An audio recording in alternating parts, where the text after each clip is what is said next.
ఇప్పుడు మీరు చూస్తుంది యాసర్ గేమింగ్ ల్యాప్టాప్ అండి. మోడల్ వచ్చేసరికి నైట్రో 5 చాలా హైజీనిక్ గా మెయింటైన్ చేస్తున్నారు. ఇవే తగ్గించుకుంటే మంచిది. ఇక విషయానికి వస్తే ఈ ల్యాప్టాప్ ఆన్ చేసిన అరగంటకు కూడా ఆన్ అవ్వకుండా యాసర్ బూట్ లోగో మీద స్ట్రక్ అయిపోతుందని కస్టమర్ మన దగ్గర తీసుకొచ్చారు. కంప్లైంట్ ఏముంటుందని ల్యాప్టాప్ ఓపెన్ చేసి చెక్ చేసేసరికి ముద్దుగా మనకు 3 కంప్లైంట్ ఇందులో కనిపించాయండి. ఫస్ట్ గా ప్రొసెసర్ ఫ్యాన్ అనేది పనిచేయట్లేదు.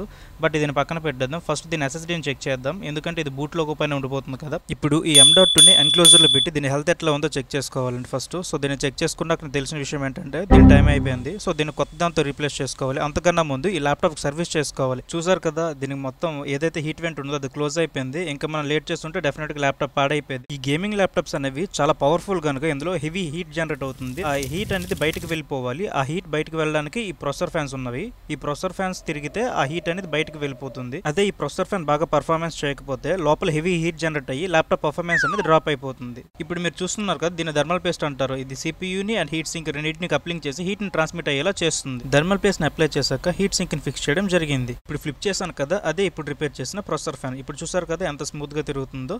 ఫైనల్ గా M.2 మనం ఏదైతే ఇన్స్టాల్ చేస్తామో M.2లో OS ఉండదు కనుక నీట్ గా దానికి కొత్త OS చేయడం జరిగింది. OS ఇన్స్టాల్ చేశాక మన కస్టమర్ కావాల్సిన అప్లికేషన్ సాఫ్ట్వేర్స్ అని ఇన్స్టాల్ చేసి CPU అండ్ గ్రాఫిక్ కార్డ్ యొక్క పర్ఫార్మెన్స్ మానిటర్ చేసి అవన్నీ మింట్ కండిషన్ ఉన్నాయో లేదో చెక్ చేసుకుని కస్టమర్కి ల్యాప్టాప్ ఇవ్వడం జరిగింది.